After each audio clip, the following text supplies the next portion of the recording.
بسم اللہ الرحمن الرحیم۔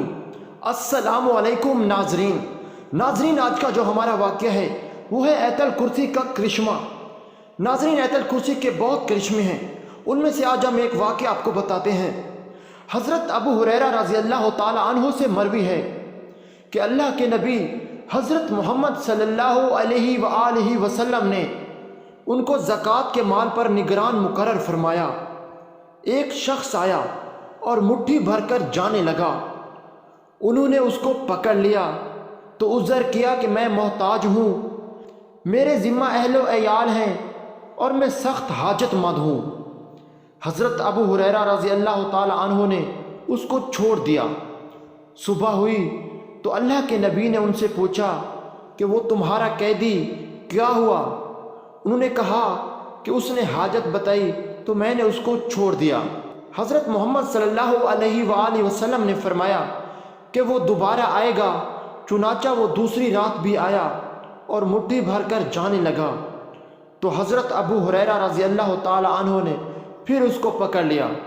اس نے پھر وہی اپنی حاجت و ضرورت کا اظہار کیا تو انہوں نے چھوڑ دیا۔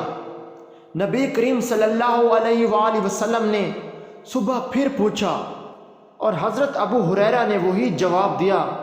آپ نے فرمایا وہ پھر آئے گا، اور اسی طرح پھر تیسری رات بھی وہ آیا تو حضرت ابو ہریرہ رضی اللہ تعالی عنہ نے اب اس کو پکڑ لیا اور فرمایا کہ میں تجھے نہیں چھوڑوں گا، تو بار بار وعدہ کرتا ہے کہ نہیں آؤں گا مگر پھر وہی حرکت کرتا ہے، میں تجھے رسول اللہ صلی اللہ علیہ وآلہ وسلم کے سامنے پیش کروں گا۔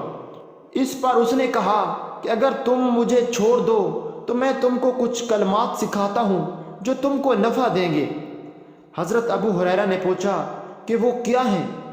تو کہا کہ جب تم اپنے بستر پر جاؤ تو آیت الکرسی پڑھ لو، تمہارے لیے اللہ کی جانب سے ایک محافظ مقرر ہو جاتا ہے اور صبح ہونے تک شیطان تمہارے قریب نہیں آ سکتا۔ حضرت ابو ہریرہ نے اس کو چھوڑ دیا، اور جب صبح ہوئی تو نبی کریم صلی اللہ علیہ وآلہ وسلم کو قصہ سنایا۔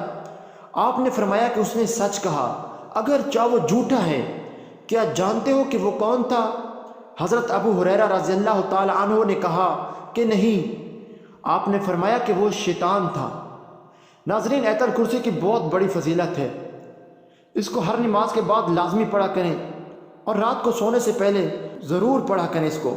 ناظرین، اگر ویڈیو اچھی لگی ہے تو ویڈیو کو لائک اور چینل کو سبسکرائب کرنا بالکل بھی مت بھولیں۔ شکریہ۔